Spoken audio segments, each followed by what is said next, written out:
Let's G mga kapuso at i-explore ang iba't ibang summer getaway sa Hilaga at Gitnang Luzon.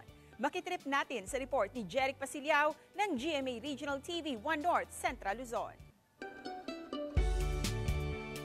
Summer getaway, the one with nature ang vibe ngayong tag-init. Tara na sa Dingalan, Aurora. And let's beat the heat sa tinaguriang Batanes of the East. Sama na kapuso at ating tuklasin ang natatanging ganda ng Lamaw Cave. Magtampisaw sa malakristal na linaw ng tubig.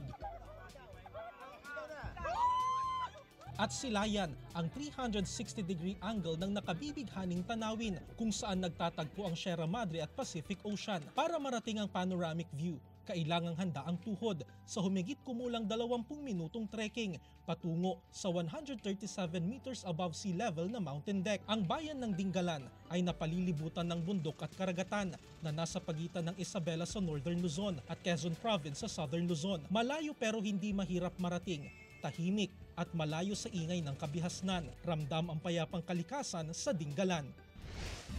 Dinarayo ngayong tag-init ang Anuplig Falls sa Adams, Ilocos Norte. Malaparaiso ang ganda ng lugar kung saan may extra challenge pa bago marating ang talon. Malamig ang tubig at presko ang hangin. Pwede pang akyatin ang talon at kung gustong mag-dive walang problema dahil mala swimming pool naman ang babagsakan. Malinis at malamig na tubig ang lumalabas mula sa irrigation tunnel sa Manabo, Abra. Bukod sa dito nanggagaling ang tubig para sa mga sakahan, pasyalan din ito sa mga gustong magpalamig ngayong mainit ang panahon. Ang irrigation tunnel ay may habang 1 kilometro na nagmumula sa Ikmin River. Mayroon ding malawak na swimming pool sa lugar. Enjoy ang mga bumibisita rito sa pagdive at pagtampisaw. Mula sa GMA Regional TV 1 North Central Luzon, Jeric Pasiliao nagbabalita para sa GMA Integrated News.